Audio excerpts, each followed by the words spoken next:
Hi, I'm Mark Brace, Senior Analyst at Osprey Flight Solutions, bringing you this week's update. Once again, there have been wide variations in trends of COVID-19 case numbers across the globe, with falling numbers in Africa and major Latin American nations, but escalating cases in the Middle East, and rates remaining high in Europe and rising in larger nations. As governments all over the world continue to make or postpone plans to resume international flights during September and October, many are regularly amending safe travel lists and quarantine requirements, with European nations once again leading the way with continuous updates. Of particular note, Israel became the first country in the world to impose a second comprehensive nationwide lockdown, although some commercial flights are still operating. Staying with Israel, but moving on to conflict zone activity, despite an apparent ceasefire, overnight on the 15th and 16th September, Israel carried out airstrikes in Gaza after Palestinian armed groups had launched over a dozen rockets into Israel. Around 10 were intercepted by Israeli air defences. The initial rockets were fired at the same time as Israel, the UAE and Bahrain were signing agreements normalising relations. Tensions also remain high along Israel's borders with Lebanon and Syria, and on 11th of September there were more suspected Israeli airstrikes targeting Iranian-linked military sites in Syria's Aleppo governorate. In Iraq, overnight on the 14th 15th September, a rocket attack targeted the Green Zone in Baghdad, during which the US military C-RAM air defence system shot down several projectiles.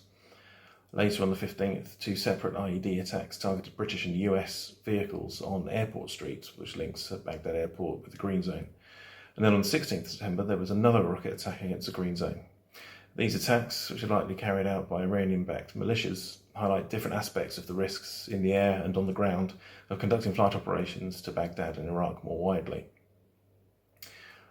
Over last weekend, Iran held military exercises in the Gulf of Oman and the Straits of Hormuz, including missile firings from drones.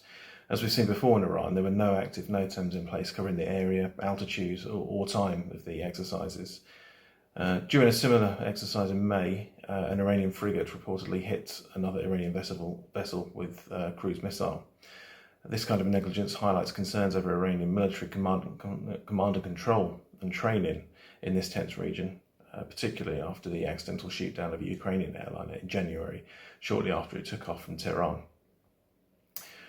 Elsewhere, we've observed several high-profile drug seizures at airports in different parts of the world, including Nigeria, Qatar, the UAE, the USA, and Uganda.